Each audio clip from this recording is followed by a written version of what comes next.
hier in de Chomron op een heuveltop in de pottenbakkerij. Je hebt een opname en een interview ergens en dan gaat het weer vanzelf. Dan moet je dit en dat bezoeken van ze. Nou, en zo kwamen we in deze pottenbakkerij, midden op een heuveltop, in Samaria, Chomron. En denk je, hoe is het mogelijk? Hoe kan dat nou? Ja, dan ga je praten en dan zie je geweldig mooie dingen. Zo potten en ook in het artistieke niveau. Kleine meisje, de dochter, die dacht, joh, waarom hier? Zegt, omdat de Heer mij hier geplaatst heeft. Heeft u een opleiding? Wel, nee. De opleiding is van YouTube. Self-made. Zo, het is gewoon fantastisch om deze mensen te ontmoeten. En om ook eens een keertje te laten zien dat hier gewone mensen werken en wonen. Ja, op het gebied, ja, wat van hun voorouders is geweest. Duizenden jaren. Zowel bijbels, als zowel historisch. Dus, dit is het hart van Israël en ruk het niet uit. This is a pottery studio. I'm a ceramicist, artist, and I've been working about 10 years. 10 years? This studio was just newly built in the Shomron. And as you could see, the work here is very much inspired by the nature outside. So outside the wheat is growing now, the wheat. And here we have wheat being inspired by the holiness of the land and the beauty. And you know, when you start something new and it works, so you just keep going with it. And that's how I felt. Did you have any education in this? YouTube. That's nice. That's nice. So, A lot of YouTube videos. wow. Yeah. So, And some wonderful neighbors. so you are self-made.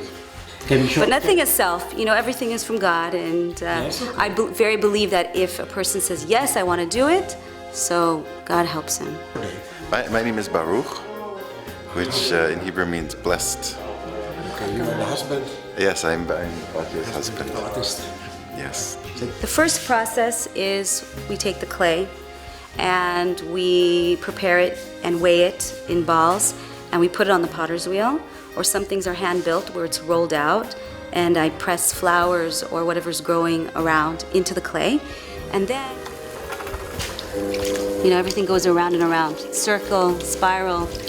It relates to the process of life and death, and always around and around.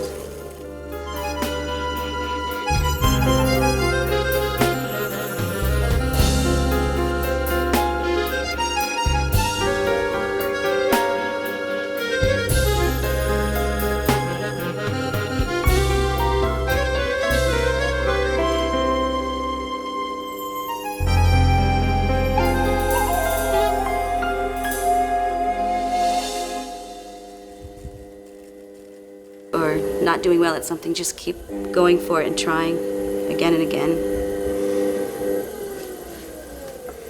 It's a bowl.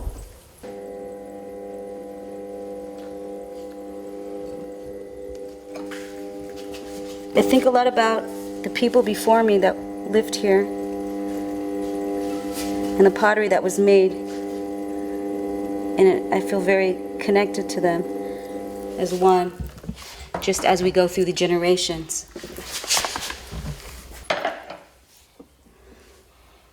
Then it goes to dry. Wow, look at that.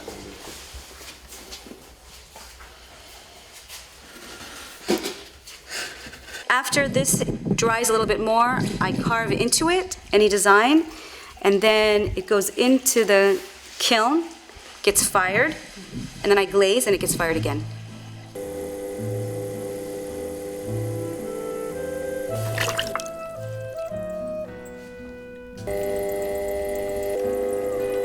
The clay teaches you everything you have to learn. So you don't really need a teacher. It teaches you patience. It teaches you how to be precise. It teaches you how to mess up and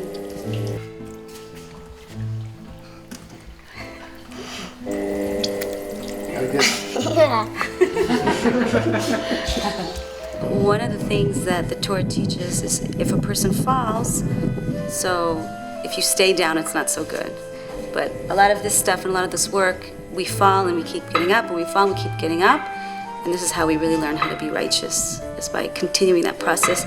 No matter what's going on around you, is that you continue to work on yourself. And the clay teaches how to become a better person, how to be more patient, how to be more precise on your work, how to think before you do things.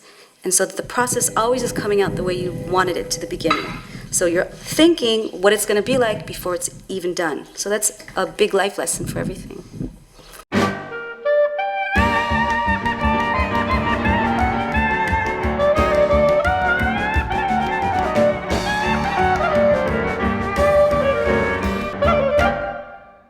All these things that you see are real, that are picked for me when the season is right, and I go to a tree and I climb on the tree and I pick the flowers and I stick them on, and different things, wheat that's growing, and pomegranates outside, that it's the time of the pomegranates.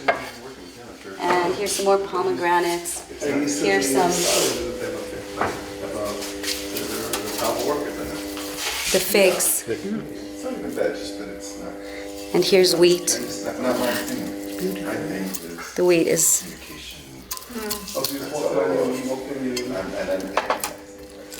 And what else? So here is the Seder plate for Pesach, Passover.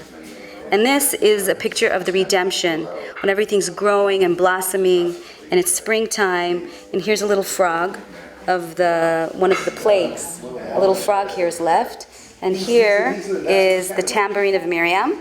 And here are the pomegranates that symbolize fertility and life and the birds.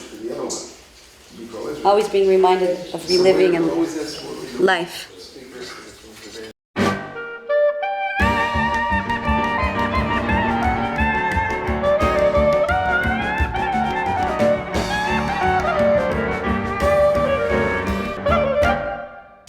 I don't usually show this to people because people are sensitive, but the Holocaust happened. So this is the story of the Megillah of Esther, the Megillat Esther. It's when the Jews were persecuted again. And this is the story. This is the king Achishverosh, the wife, and this is the persecutor. In every generation, there's the persecutor of the Jewish people. And here has the sign of the swastika, because it reminds us how we are always being persecuted, and no matter what, God is with us. This is the Hadassim. How do you say that? The myrtle. Myrtle, which symbolizes Esther, Queen Esther, which she... That's her name. How do you say Masurat Nefesh? She was self-sacrificed. She self-sacrificed herself for the whole Jewish people. And this is Mordechai, the Jew, that his hands are open in prayer, and they fasted. And this is what happens at the end, when people try to bring us down. So those that bless will be blessed, and those that curse will be cursed.